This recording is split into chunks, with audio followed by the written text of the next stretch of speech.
Examples of essential questions that are important for branches of chemistry. Physical chemistry में atom के structure की बात है और उसके फंक्शन की बात है। तो एटम स्ट्रक्चर अगर हम देखें तो इसमें मैटर एनर्जी रिलेशनशिप की बात करेंगे, यानी कि जब हमारा इलेक्ट्रॉन किसी एक मदार से ऑर्बिट से हायर ऑर्बिट से लोअर ऑर्बिट की तरफ आए या लोअर ऑर्बिट से हायर ऑर्बिट की तरफ जाए, तो इसके नतीजे में हीट चेंज होता है, यानी एनर्जी चेंज, जो कि E2 माइनस E1 है एज़ पर बोहर। तो पॉइंट ये है कि ये एनर्जी डिफरेंस है। तो यहाँ पे हमें क्या मिलते हैं? Spectrums, emission spectrums and absorption spectrums.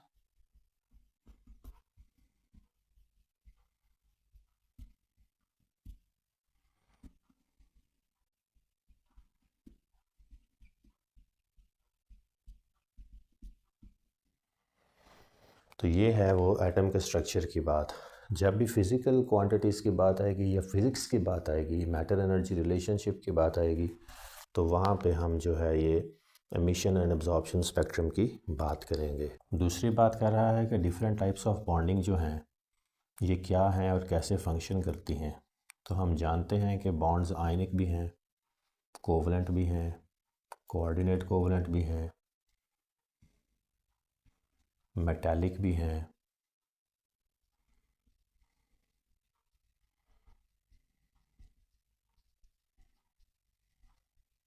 तो इन सब बॉन्डिंग्स की बात यहाँ पे हमने करनी है कि किस तरह से फॉर्म होते हैं और कैसे फंक्शन करते हैं। तो इनको थोड़ा सा देख लेते हैं। आयनिक बॉन्ड है, ये बिटवीन टू आयन्स है। एक पॉजिटिव आयन है जो कि लॉस ऑफ इलेक्ट्रॉन के नतीजे में बनता है, और एक नेगेटिव आयन है जो कि गेन ऑफ इलेक्ट्रॉन्स के नतीजे में बनता है। तो ओवरऑल स्पीशी क्या है? Sodium chloride. This bond is an ionic one. अब यहाँ एनर्जी के गेन की जब बात करनी है तो आयोनाइजेशन एनर्जी की बात करनी है, क्योंकि यहाँ पे आयोनाइजेशन एनर्जी की बात होगी इस केस में जहाँ पे लॉस ऑफ इलेक्ट्रॉन हुआ है फ्रॉम द स्पीशी, और यहाँ पे इलेक्ट्रॉन अफिनिटी की बात होगी। इलेक्ट्रॉन अफिनिटी यानी गेन ऑफ इलेक्ट्रॉन। तो ये है एनर्जी चेंजेस की बात। जो वो कह रहा है कि केमिस्ट्री में क्या फ़िज़िक्स का ताल्लुक है, तो वो ये ताल्लुक है।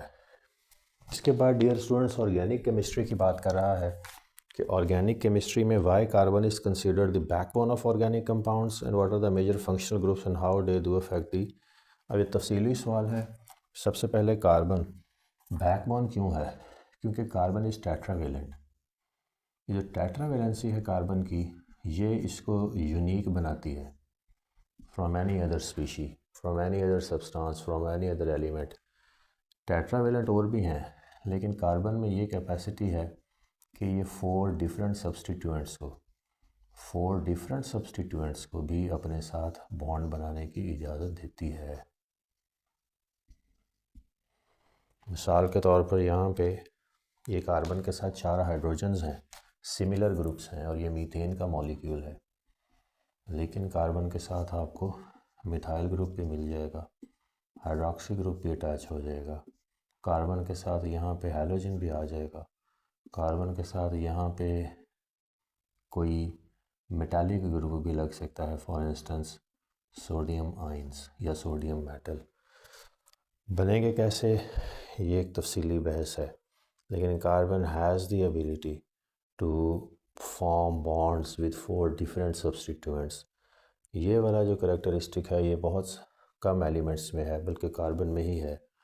तो ये यूनिक करेक्टरिस्टिक है, और इसकी वजह से अब 2 चीज़ें आ गई। एक है कैटिनेशन की प्रॉपर्टी, यानी सेल्फ लिंकेज की कैपेसिटी, वो है कार्बन में, और सेकंड जो है वो 4 डिफरेंट सब्स्टिट्यूएंट्स के साथ बॉन्ड फॉर्म करने की सलाहियत है।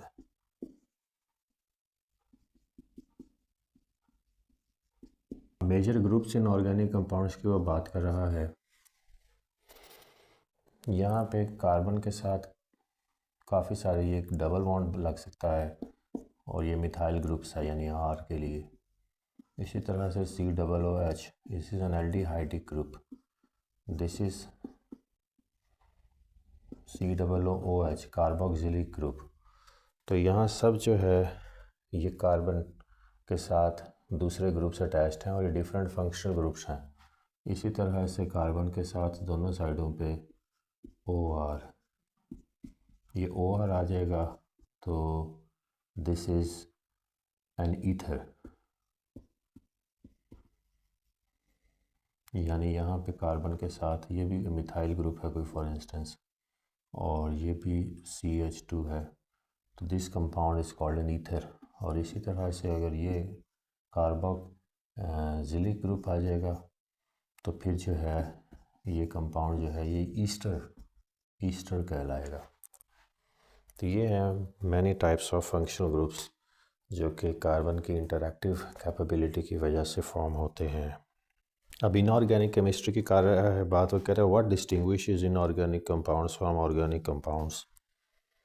तो इनऑर्गेनिक में कार्बन के अलावा के कंपाउंड्स हैं, जैसे अभी हमने सोडियम क्लोराइड की मिसाल देखी, जैसे हम कैल्शियम क्लोराइड की बात करें, जैसे हम सोडियम हाइड्रोक्साइड की बात करें, जैसे हम पोटाशियम साइनाइड की बात करें, तो यहाँ पे ये बात हो रही है इनऑर्गेनिक कंपाउंड्स की, इसमें कार्बन नहीं है। और अगर हम ईथेन की बात करें, ईथेन की बात करें, प्रोपेन की बात करें और ब्यूटेन की बात करें, तो ये जो है ये ऑर्गेनिक कंपाउंड्स हैं क्योंकि इसमें कार्बन इन्वॉल्व है। आगे कह रहा है कि how does periodic table help to recognise elements, organise elements. तो इसमें पीरियोडिक टेबल में हम जानते हैं कि elements are arranged in the order of their increasing atomic masses, order of their increasing atomic masses, sorry atomic numbers.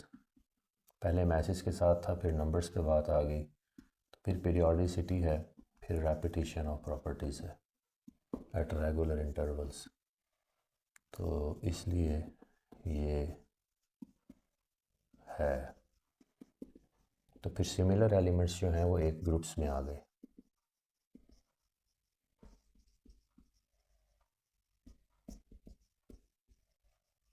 फिर isotopes की position भी एलोकेट हो गई इस मॉडर्न पीरियोडिक टेबल में। एनालिटिकल केमिस्ट्री की बात कर रहा है। एनालिटिकल केमिस्ट्री कैसे क्वांटिफाई करने में मदद देती है एलिमेंट्स को और सब्सटेंसेस को। अब बात यह है कि हमने ये बात की है कि सोडियम है और ये क्लोरीन से रिएक्ट करके अगर सोडियम क्लोराइड फॉर्म करे, इसके एक मोल में मैस क्योंकि हमें मालूम है, इसके एक मोल में मैस हमें क्योंकि मालूम है, और इसके एक मोल में मैस हमें मालूम है, तो वो बनेगा 23 + 35.5 grams. This becomes as 58.5 grams. So ये है क्वांटिफिकेशन, हर एलिमेंट के लिए डिफरेंट, क्योंकि मोलर और मोल्स इक्विवेलेंट हमारे पास मैस है इन ग्राम्स, मोल्स इक्विवेलेंट यानी मैस इन ग्राम्स। तो फिर ये हर एलिमेंट का डिफरेंट है, तो क्वांटिफिकेशन जो है वो हमारे लिए रिलेटिवली आसान है। बायोकेमिस्ट्री के हवाले से बात कर रहा है कि how do biomolecules such as carbohydrates, proteins, nucleic acids and lipids contribute to the structure and function of living organisms. देखें, अब हम अगर किसी कार्बोहाइड्रेट्स की बात करें तो सिंपली ये ग्लूकोज का मॉलिक्यूल है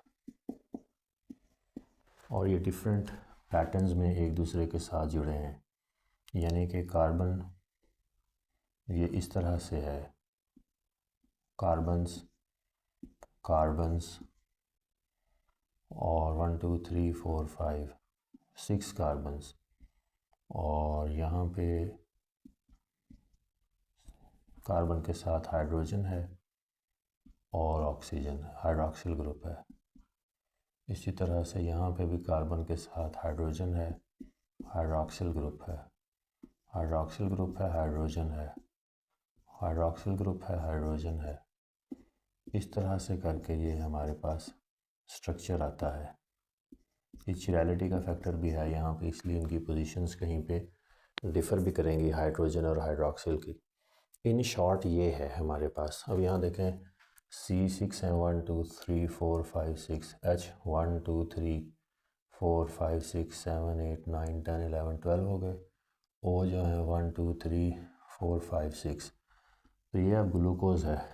तो ये जिस तरह की इनकी अरेंजमेंट है, तो ये सेलुलर स्ट्रक्चर में अपना एक रोल प्ले करेंगे। कैसे करेंगे? जो लिपोप्रोटीन्स हैं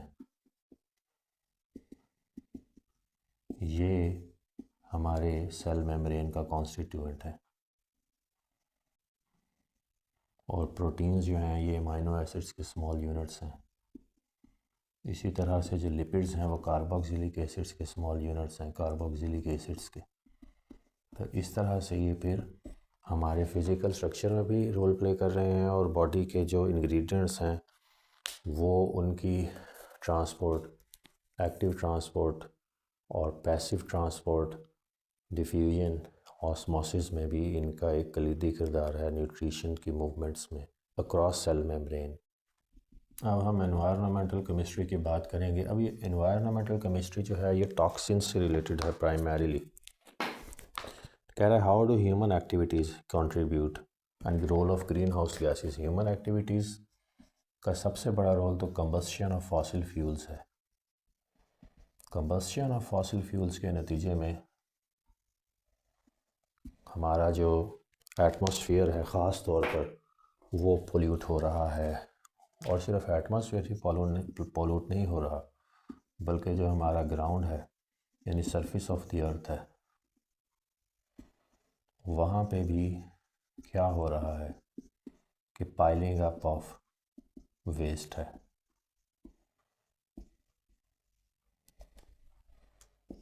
कुछ तो बायोडिग्रेडेबल है और कुछ नॉन बायोडिग्रेडेबल है।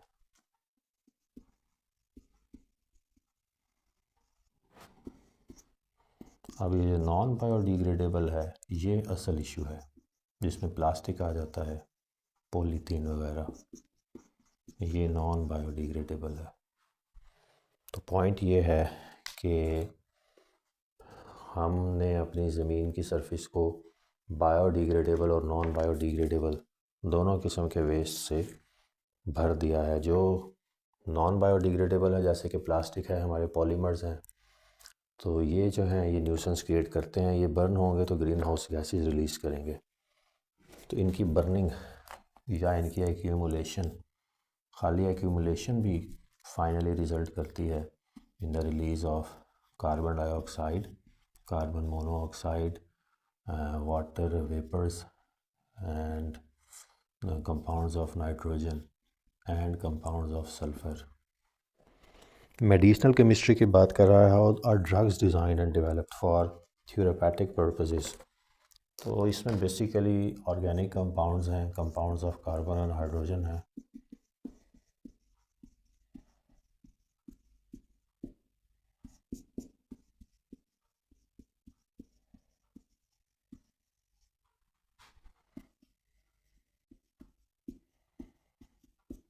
हाइड्रोकार्बन्स हो गए, बेंजोडायापीन्स हो गई,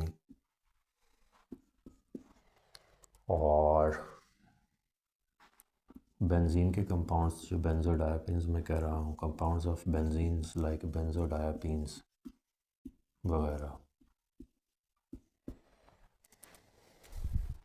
फिर पॉलीमर केमिस्ट्री है, how what are polymers and how do their structure affects their properties.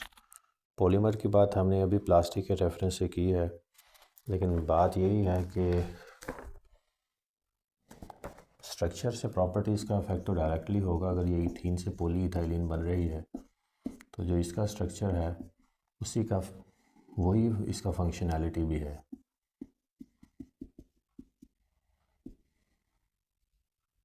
CH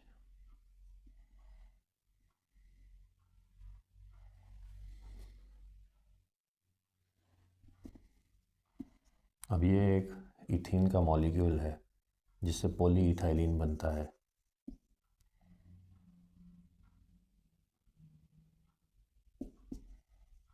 this is ethene, polyethylene का कॉन्स्टिट्यूएंट इथीन का मॉलिक्यूल है ओरिजिनली। अब यहाँ पे अगर आप देखेंगे तो इसी का स्ट्रक्चर इसके फंक्शन की बात करेगा, जिस सीक्वेंस में इथीन के मॉलिक्यूल्स लिंक अप होंगे। जियोकेमिस्ट्री की अगर बात करें तो ये भी एक वसी फील्ड है जियोकेमिस्ट्री। यहाँ पे बात आती है ग्लोबल पोजीशनिंग सिस्टम की।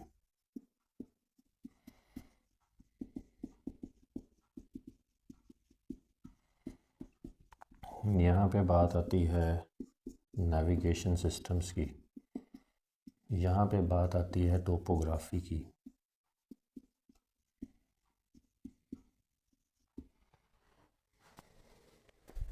लैंड फीचर्स यानी टोपोग्राफी। जियोलॉजिकल प्रोसेसेस जो हैं ये हम जानते हैं, टेक्टोनिक प्लेट मूवमेंट्स वगैरह हैं, तो इनसे जो है हमारी ज़मीन की तहोबाला,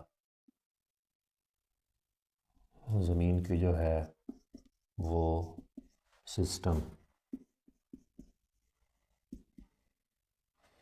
अब ये टेक्टोनिक प्लेट्स जो हैं ये इनकी मूवमेंट के नतीजे में ज़लज़ले आते हैं और इसके नतीजे में हमारी जो सरफेस है अंदर से भी ज़मीन की एडजस्ट करती है और अपेरेंट बाहर से भी। तो इस तरह के डिफरेंट जियोलॉजिकल प्रोसेसेस हैं, नेचुरल क्लैमिटीज़ हैं जो ज़मीन को रीएडजस्टमेंट में मदद देती हैं। फिर न्यूक्लियर केमिस्ट्री की बात है, यहाँ पे रेडियो एक्टिव आइसोटोप्स की बात आएगी। जब भी आप कोई न्यूक्लियस ब्रेकअप करवाएंगे तो एनर्जी रिलीज़ होगी और वो हैंडल करना इतना आसान नहीं होगा। हीलियम न्यूक्लियस है फॉर एग्ज़ाम्पल, ब्रेकअप करवाएंगे तो प्रोटॉन्स रिलीज़ होते हैं, न्यूट्रॉन्स रिलीज़ होते हैं, neutrinos with release of energy.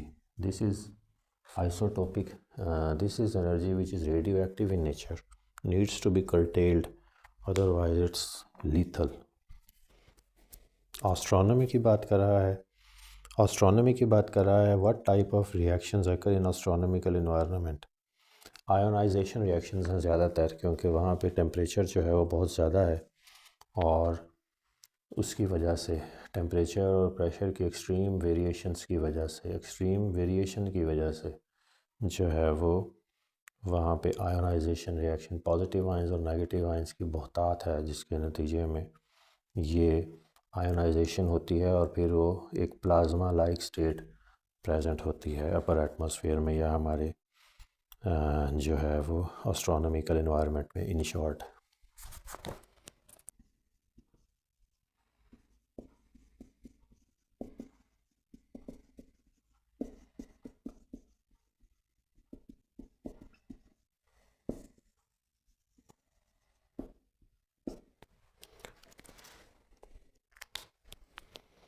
Daily applications of chemistry की अगर बात करें तो ऑर्गेनिक केमिस्ट्री है, न्यू मेडिसिन सिंथेसाइज करने में हमें मदद देती है।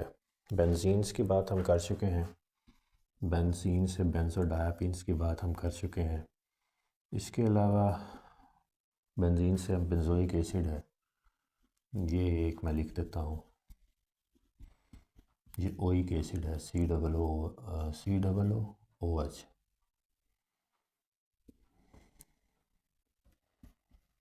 So this is one of the compounds which is used to synthesize medicines। फिर अमाइनो बेंजीन्स हैं, बेंजीन्स बहुत सारी इन्वॉल्व हैं। इस तरह से काफ़ी सारे सिस्टम्स इन्वॉल्व हैं ऑर्गेनिक कंपाउंड्स के, ख़ास तौर पर प्रोटीन्स और एंजाइम से बाइंड करते हैं। ये कैसे टारगेट करते हैं, इंटरेक्ट करते हैं स्पेसिफिक टारगेट से बाइंडिंग करके, क्योंकि प्रोटीन पे जो है वो हाइड्रोफोबिक पार्ट भी होता है और हाइड्रोफिलिक पार्ट भी होता है।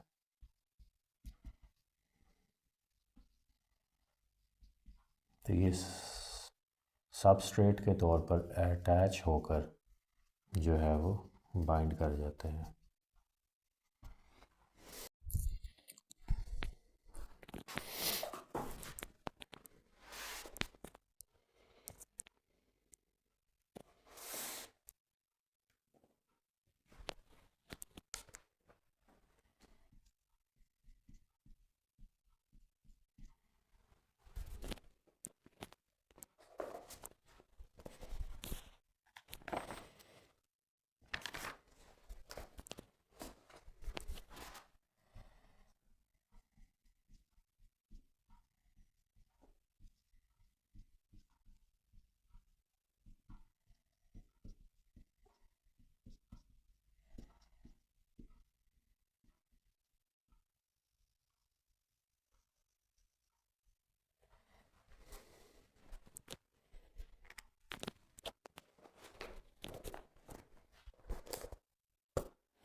वेलकम डियर स्टूडेंट्स, आज हम एग्जांपल्स ऑफ एसेंशियल क्वेश्चंस देखेंगे।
वेलकम डियर स्टूडेंट्स, आज हम एग्जांपल्स देखेंगे एसेंशियल क्वेश्चंस की that are important for the branches of chemistry. तो सबसे पहले उसने कहा है कि इसकी एग्जांपल आप बताएं फिज़िकल केमिस्ट्री से। अब फिज़िकल केमिस्ट्री और फिज़िक्स यानी फ़िज़िक्स और केमिस्ट्री का क्या ताल्लुक़ है? जो फिज़िक्स है that is matter energy relationship in short.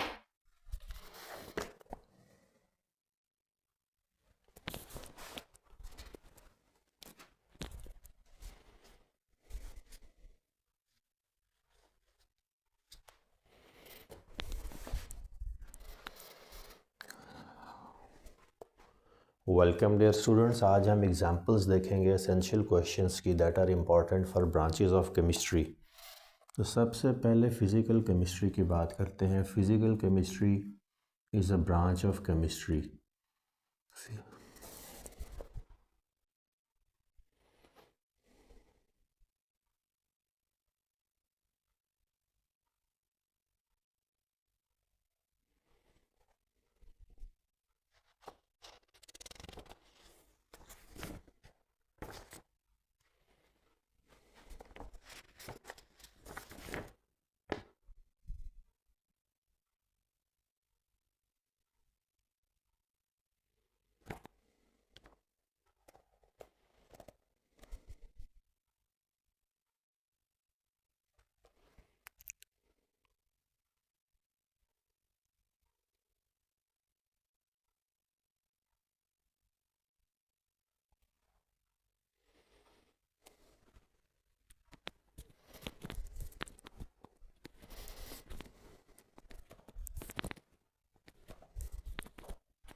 Physical chemistry. Examples of essential questions that are important for branches of chemistry. Physical chemistry में एटम के स्ट्रक्चर की बात है और उसके फंक्शन की बात है। तो एटम स्ट्रक्चर अगर हम देखें तो इसमें मैटर एनर्जी रिलेशनशिप की बात करेंगे, यानी कि जब हमारा इलेक्ट्रॉन किसी एक मदार से ऑर्बिट से हायर ऑर्बिट से लोअर ऑर्बिट की तरफ आए या लोअर ऑर्बिट से हायर ऑर्बिट की तरफ जाए, तो इसके नतीजे में हीट चेंज होता है यानी एनर्जी चेंज, जो कि E2 माइनस E1 है एज़ पर बोर। तो पॉइंट ये है कि ये एनर्जी डिफरेंस है। तो यहाँ पे हमें क्या मिलते हैं? Spectrums, emission spectrums and absorption spectrums.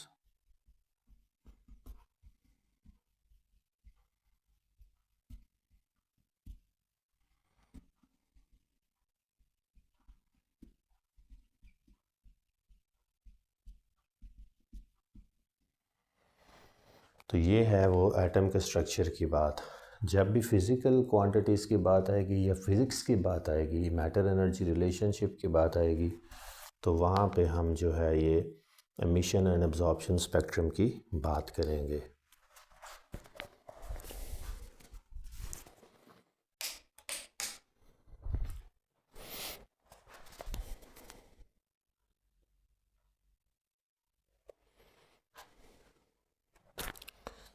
दूसरी बात कर रहा है कि डिफरेंट टाइप्स ऑफ बॉन्डिंग जो हैं ये क्या हैं और कैसे फंक्शन करती हैं। तो हम जानते हैं कि बॉन्ड्स आयनिक भी हैं, कोवलेंट भी हैं, कोऑर्डिनेट कोवलेंट भी हैं, मेटालिक भी हैं।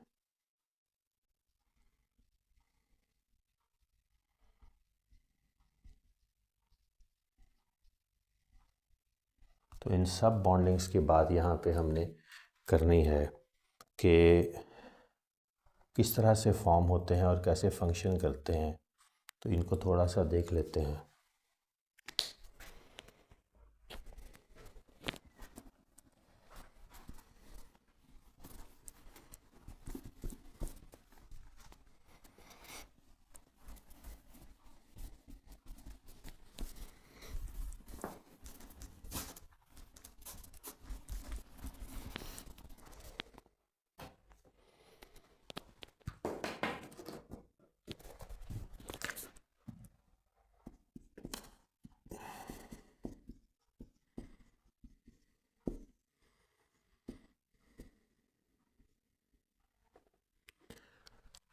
तो जो आयनिक बॉन्ड है ये बिटवीन टू आयन्स है। एक पॉजिटिव आयन है जो कि लॉस ऑफ इलेक्ट्रॉन के नतीजे में बनता है, और एक नेगेटिव आयन है जो कि गेन ऑफ इलेक्ट्रॉन्स के नतीजे में बनता है। तो ओवरऑल स्पीशी क्या है? Sodium chloride. This bond is an ionic one. अब यहाँ एनर्जी के गेन की जब बात करनी है तो आयोनाइजेशन एनर्जी की बात करनी है, क्योंकि यहाँ पे आयोनाइजेशन एनर्जी की बात होगी इस केस में जहाँ पे लॉस ऑफ इलेक्ट्रॉन हुआ है फ्रॉम द स्पीशी, और यहाँ पे इलेक्ट्रॉन अफिनिटी की बात होगी। इलेक्ट्रॉन अफिनिटी यानी गेन ऑफ इलेक्ट्रॉन। तो ये है एनर्जी चेंजेस की बात। जो वो कह रहा है कि केमिस्ट्री में क्या फ़िज़िक्स का ताल्लुक़ है, तो वो ये ताल्लुक़ है।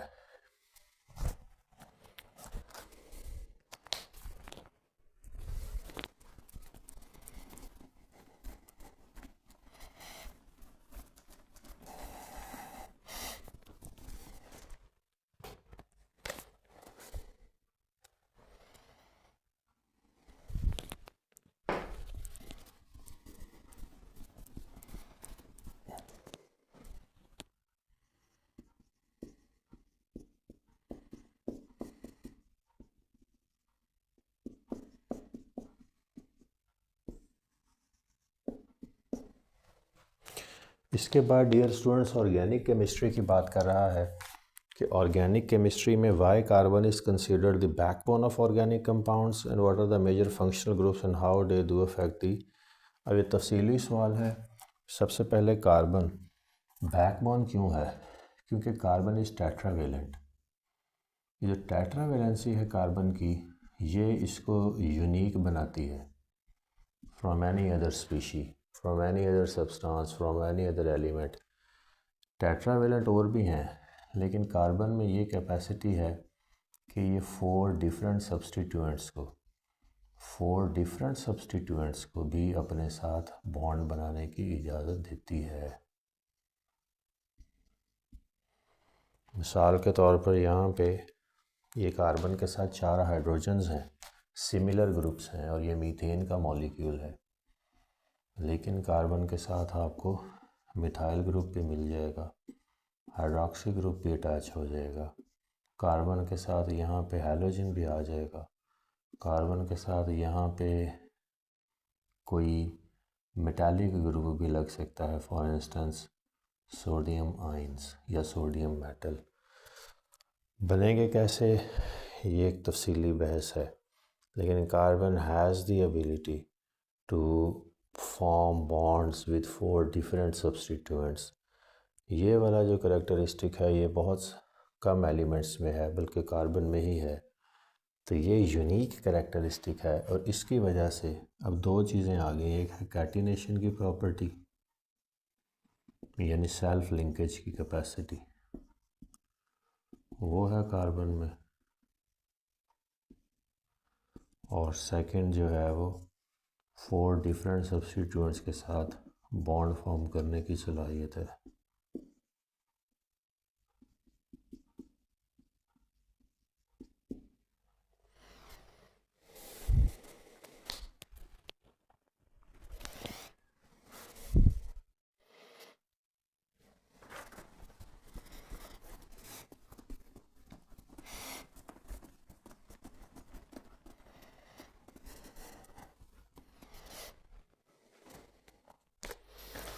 अब major groups in organic compounds की वो बात कर रहा है। यहाँ पे कार्बन के साथ काफ़ी सारे ये एक डबल बॉन्ड लग सकता है और ये मिथाइल ग्रुप्स है यानी आर के लिए। इसी तरह से COOH, this is an aldehydic group, this is COOH carboxylic group. तो यहाँ सब जो है ये कार्बन के साथ दूसरे ग्रुप्स अटैच्ड हैं और ये डिफरेंट फंक्शनल ग्रुप्स हैं। इसी तरह से कार्बन के साथ दोनों साइडों पे OR, ये OR आ जाएगा तो दिस इज़ एन ईथर।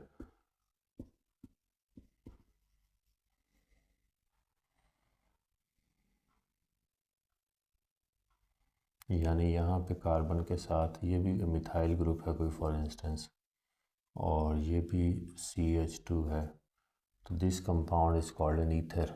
और इसी तरह से अगर ये कार्बोक्सिलिक ग्रुप आ जाएगा तो फिर जो है ये कंपाउंड जो है ये ईस्टर कहलाएगा।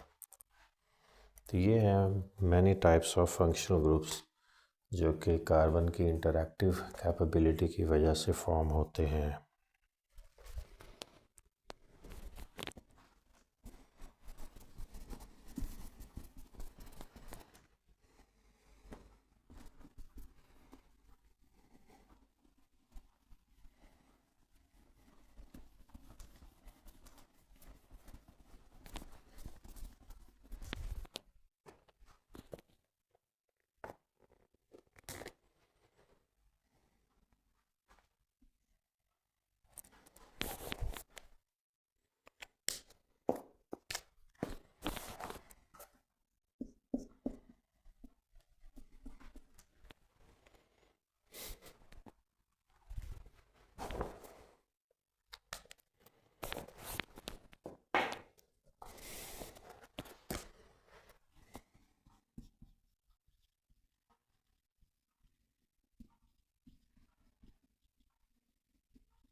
अब इनऑर्गेनिक केमिस्ट्री की कर रहा है बात, वो कह रहा है what distinguishes inorganic compounds from organic compounds. तो इनऑर्गेनिक में कार्बन के अलावा के कंपाउंड्स हैं, जैसे अभी हमने सोडियम क्लोराइड की मिसाल देखी, जैसे हम कैल्शियम क्लोराइड की बात करें, जैसे हम सोडियम हाइड्रोक्साइड की बात करें, जैसे हम पोटाशियम साइनाइड की बात करें, तो यहाँ पे ये बात हो रही है इनऑर्गेनिक कंपाउंड्स की, इसमें कार्बन नहीं है। और अगर हम मीथेन की बात करें, ईथेन की बात करें, प्रोपेन की बात करें और ब्यूटेन की बात करें, तो ये जो है ये ऑर्गेनिक कंपाउंड्स हैं क्योंकि इसमें कार्बन इन्वॉल्व है। अगले आगे कह रहा है कि how does periodic table help to recognise elements, organise elements. तो इसमें पीरियोडिक टेबल में हम जानते हैं कि elements are arranged in the order of their increasing atomic masses, order of their increasing atomic masses, sorry atomic numbers. पहले masses के साथ था, फिर नंबर्स पे बात आ गई, फिर पीरियोडिसिटी है, फिर रेपिटेशन ऑफ प्रॉपर्टीज़ है। At regular intervals. तो इसलिए ये है। तो फिर सिमिलर एलिमेंट्स जो हैं वो एक ग्रुप्स में आ गए।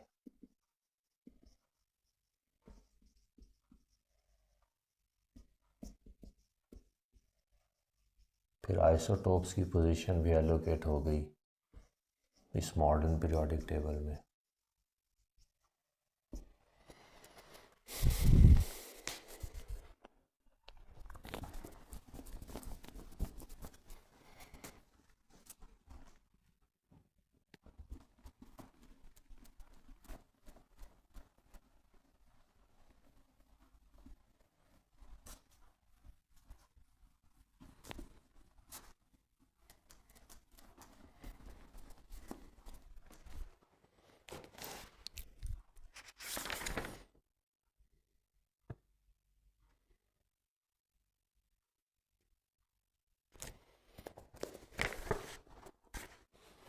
एनालिटिकल केमिस्ट्री की बात कर रहा है। एनालिटिकल केमिस्ट्री कैसे क्वांटिफाई करने में मदद देती है एलिमेंट्स को और सब्सटेंसेस को। अब बात यह है कि हमने ये बात की है कि सोडियम है और ये क्लोरीन से रिएक्ट करके अगर सोडियम क्लोराइड फॉर्म करे, इसके एक मोल में मैस क्योंकि हमें मालूम है, इसके एक मोल में मैस हमें क्योंकि मालूम है, और इसके एक मोल में मैस हमें मालूम है, वो बनेगा 23 + 35.5 grams. This becomes as 58.5 grams. So ये है क्वांटिफिकेशन, हर एलिमेंट के लिए डिफरेंट, क्योंकि मोलर और मोल्स इक्विवेलेंट हमारे पास मैस है इन ग्राम्स, मोल्स इक्विवेलेंट यानी मैस इन ग्राम्स। तो फिर ये हर एलिमेंट का डिफरेंट है, तो क्वांटिफिकेशन जो है वो हमारे लिए रिलेटिवली आसान है।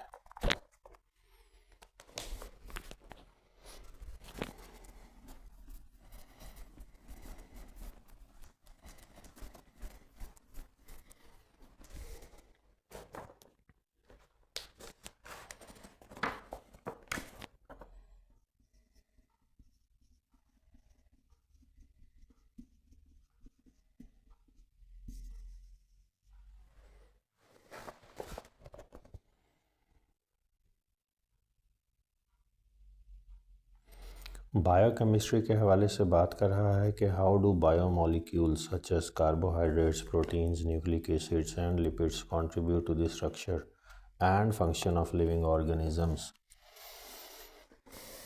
देखें, अब हम अगर किसी कार्बोहाइड्रेट्स की बात करें तो सिंपली ये ग्लूकोज का मॉलिक्यूल है और ये डिफरेंट पैटर्न्स में एक दूसरे के साथ जुड़े हैं, यानी कि कार्बन ये इस तरह से है, कार्बन्स कार्बन्स और 1 2 3 4 5 6 कार्बन्स, और यहाँ पे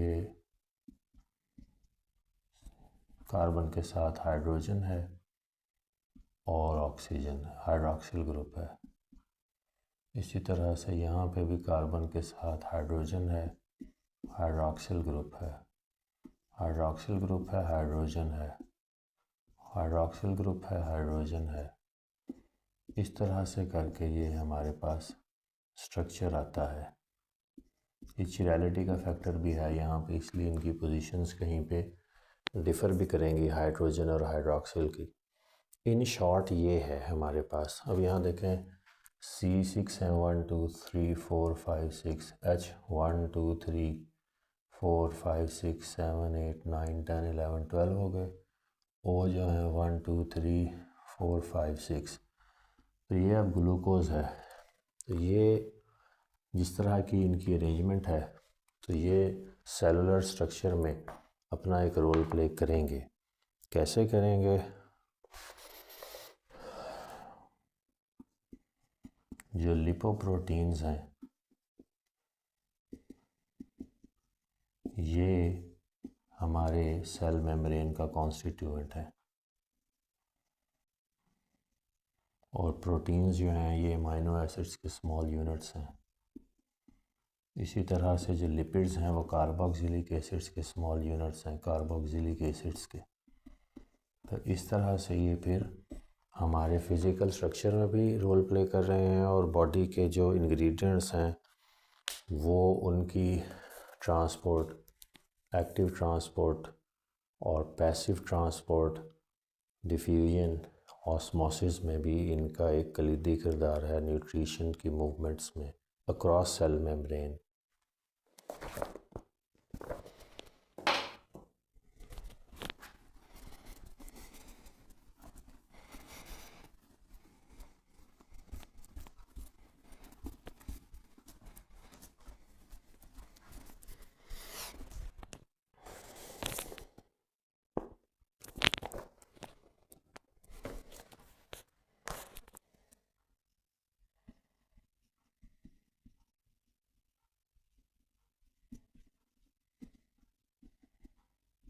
अब हम एनवायरनमेंटल केमिस्ट्री की बात करेंगे। अब ये एनवायरनमेंटल केमिस्ट्री जो है ये टॉक्सिन्स से रिलेटेड है प्राइमरीली।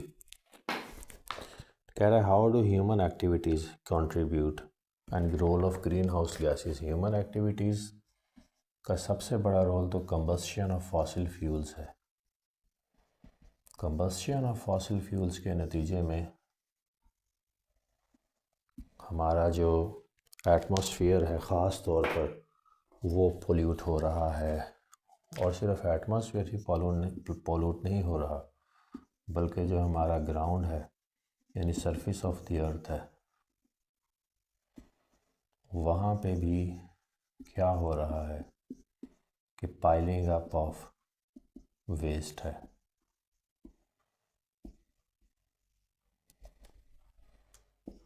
कुछ तो बायोडिग्रेडेबल है और कुछ नॉन बायोडिग्रेडेबल है।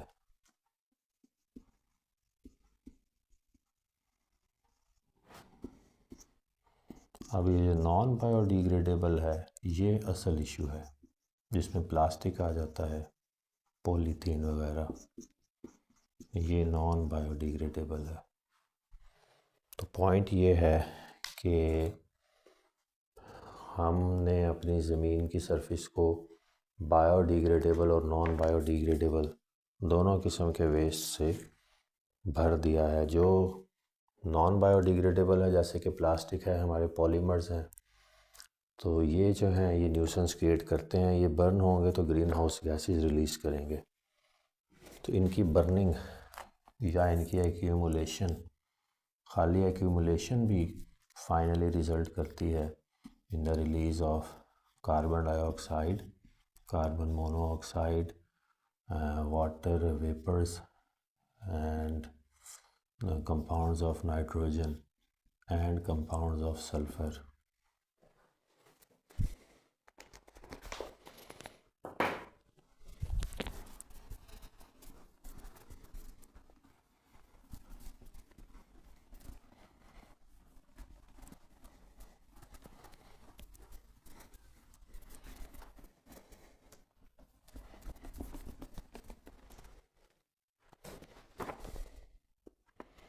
मेडिसिनल केमिस्ट्री की बात कर रहा है, how are drugs design and developed for therapeutic purposes.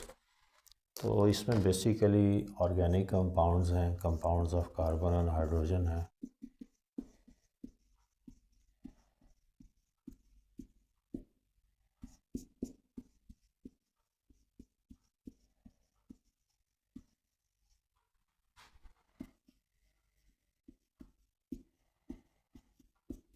Hydrocarbons हो गए, बेंजोडायपीन्स हो गई, और बेंजीन के कंपाउंड्स जो बेंजोडायपीन्स मैं कह रहा हूँ, compounds of benzenes like benzodiazepines वगैरह।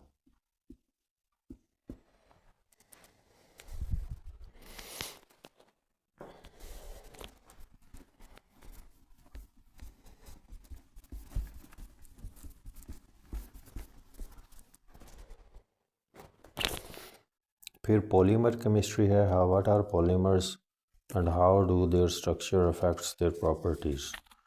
पॉलीमर की बात हमने अभी प्लास्टिक के रेफरेंस से की है, लेकिन बात यही है कि स्ट्रक्चर से प्रॉपर्टीज़ का इफेक्ट तो डायरेक्टली होगा। अगर ये इथीन से पॉलीइथाइलिन बन रही है तो जो इसका स्ट्रक्चर है उसी का वही इसका फंक्शनैलिटी भी है।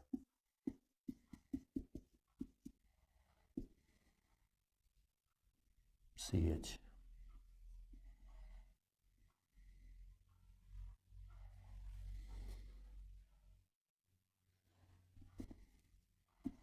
अब ये एक इथीन का मॉलिक्यूल है जिससे पॉलीइथाइलिन बनता है।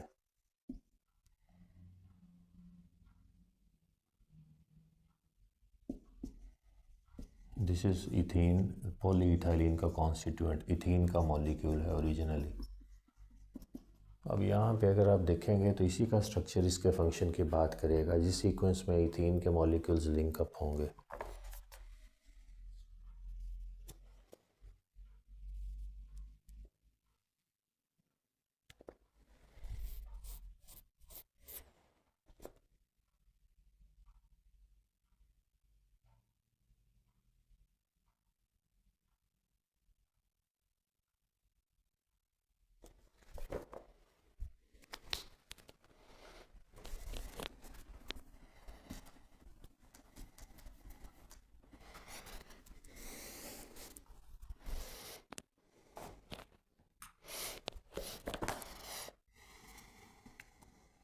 जियोकेमिस्ट्री की अगर बात करें तो ये भी एक वसी फील्ड है जियोकेमिस्ट्री। यहाँ पे बात आती है ग्लोबल पोजीशनिंग सिस्टम की।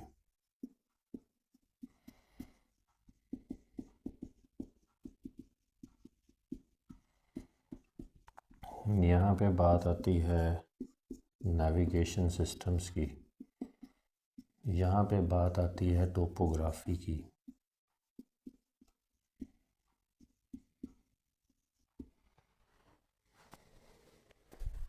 लैंड फीचर्स यानी टोपोग्राफी।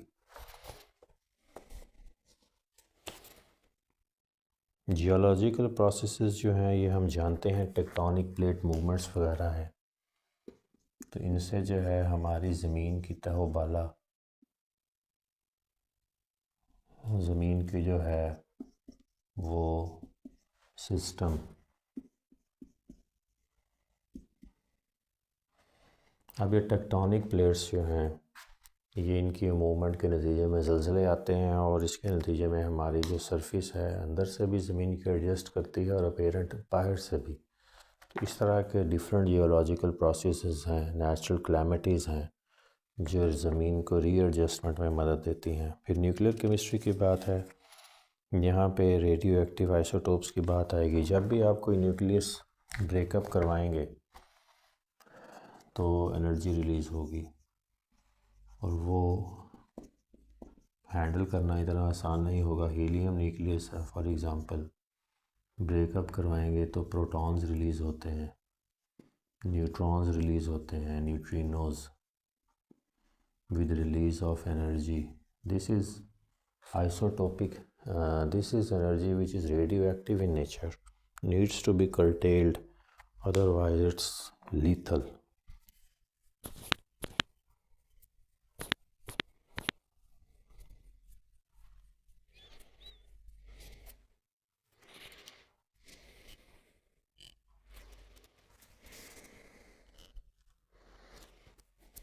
एस्ट्रोनॉमी की बात कर रहा है, एस्ट्रोनॉमी की बात कर रहा है what type of reactions occur in astronomical environment.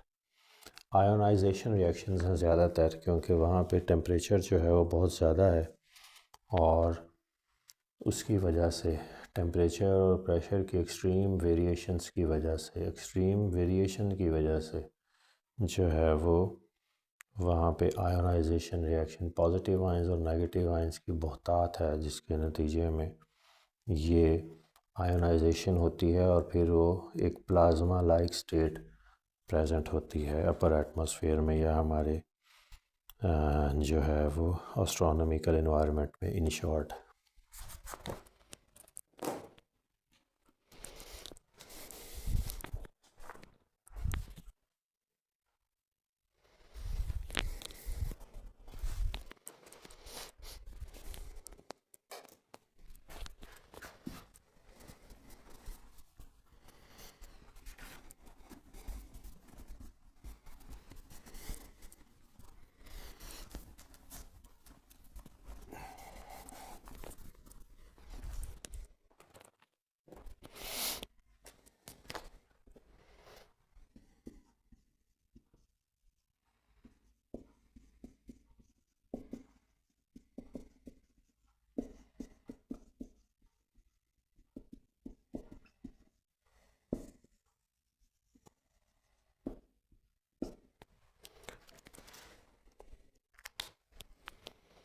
Daily applications of chemistry की अगर बात करें तो ऑर्गेनिक केमिस्ट्री है, न्यू मेडिसिन सिंथेसाइज करने में हमें मदद देती है।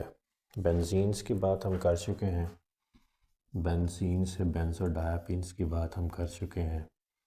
इसके अलावा बेंजीन से बेंजोइक एसिड है, ये एक मैं लिख देता हूँ,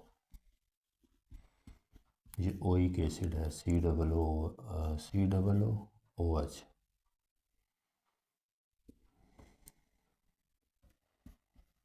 So this is one of the compounds which is used to synthesize medicines। फिर अमाइनो बेंजीन्स हैं, बेंजीन्स बहुत सारी इन्वॉल्व हैं। इस तरह से काफ़ी सारे सिस्टम्स इन्वॉल्व हैं ऑर्गेनिक कंपाउंड्स के ख़ास तौर पर। प्रोटीन्स और एंजाइम से बाइंड करते हैं, ये कैसे टारगेट करते हैं, इंटरेक्ट करते हैं स्पेसिफिक टारगेट से बाइंडिंग करके, क्योंकि प्रोटीन पे जो है वो हाइड्रोफोबिक पार्ट भी होता है और हाइड्रोफिलिक पार्ट भी होता है।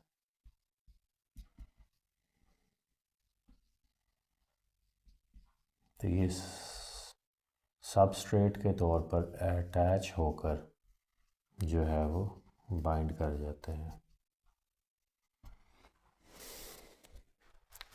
इसके बाद जो है वो इनऑर्गेनिक केमिस्ट्री है, लिथियम आयन बैटरीज की बात इसने की है।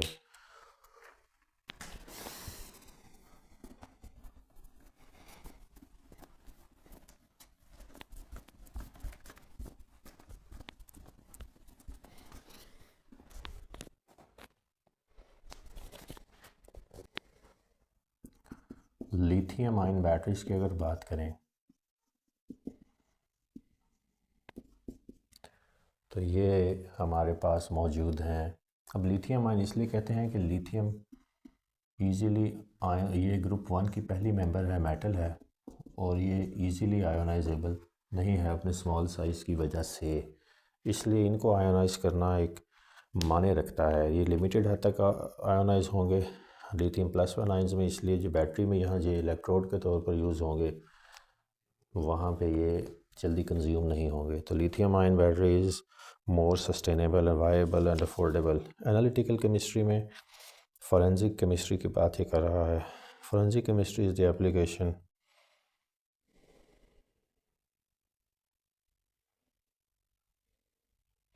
एनालिटिक्स में हम इसकी फ़िज़िकल कंपोजिशन में जाते हैं, फ़िज़िकल क्वांटिफिकेशन में और स्टोइशियोमेट्रिक कैलकुलेशंस में। फ़िज़िकल केमिस्ट्री हमारे रोज़मर्रा में इस्तेमाल होती है, जहाँ पे भी मैटर से एनर्जी डिराइव होगी, रिलीज़ होगी, वहाँ पे जैसे हमने एटम्स की बात की, एटम की डिसइंटीग्रेशन की बात की, इलेक्ट्रॉन्स की हायर ऑर्बिट से लोअर ऑर्बिट और लोअर से हायर की तरफ मूवमेंट की बात की, वहाँ फ़िज़िकल केमिस्ट्री है। फिर एनवायरनमेंटल केमिस्ट्री है, हमारे पोल्यूटेंट्स जितने भी हैं उनको ये डील करती है, हैज़र्डस सब्सटेंसेस को, और इनकी जो पाथवे है from earth to atmosphere and then back to earth, इसको चैनलाइज करती है, इसके पाथ्स को आइडेंटिफाई करती है और स्टडी करती है।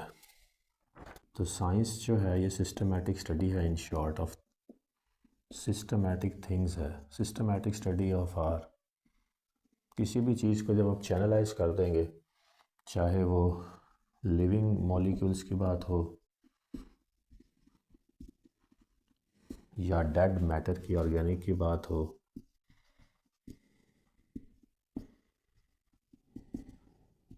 टॉक्सिन्स की बात हो, एनवायरनमेंटल पोल्यूटेंट्स की बात हो, डिजीज़ की बात हो, किसी की भी बात हो, जब आप उसको चैनलाइज कर देंगे, सिस्टमाइज कर देंगे, यानी from observations to identification of problem to conclusion,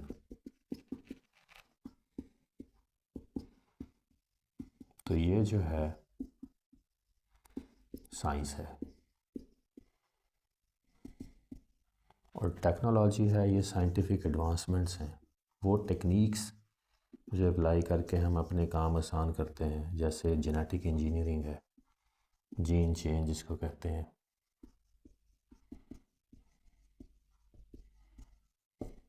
jeans में हम वेरिएशन ला के अपनी मर्ज़ी की जो है वो चीज़ें हासिल करते हैं। चीज़ों से मतलब यह है कि वेरिएशन इन जीन से हम अपनी मर्ज़ी के करैक्टरिस्टिक पेरेंट्स से ऑफस्प्रिंग्स में ट्रांसफ़र करवाते हैं। और इंजीनियरिंग भी, अब मैंने इंजीनियरिंग जेनेटिक में, ये टेक्नोलॉजी भी आ गई, इंजीनियरिंग भी आ गई। इंजीनियरिंग जो है वो creating and implementing new technological innovations की बात ही तो है। रिव्यू एक्सरसाइज की बात करें तो कह रहा है which branch of chemistry is the study of elements and there compounds except for organic compounds. तो ये इनऑर्गेनिक केमिस्ट्री में आएगी। तो क्वेश्चन नंबर 1 के पार्ट 1 का आंसर जो है वो सी है, इनऑर्गेनिक केमिस्ट्री। दूसरा पार्ट है which branch of chemistry helps to product water from that has been poisoned by soil. ये एनवायरमेंटल केमिस्ट्री की बात है। तो जो पार्ट 2 है this is a. Which area of chemistry improves to gauge the behaviour of pollutants and develop techniques for pollution. ये भी environmental chemistry है। तो 3 का आंसर भी सी है। The branch of chemistry that helps to synthesize new medicines. अब new medicine की बात करेंगे तो ये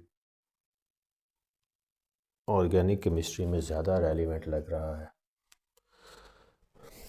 क्योंकि ज़्यादातर ऑर्गेनिक कंपाउंड्स इन्वॉल्व हैं।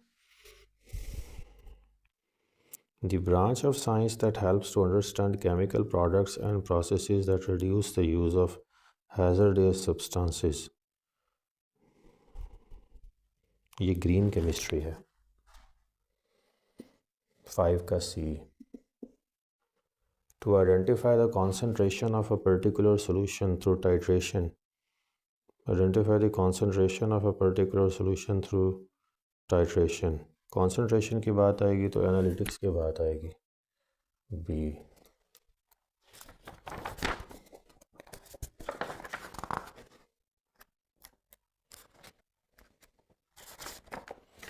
Part 7 says the batteries in our vehicles are built on the principle of electrochemistry।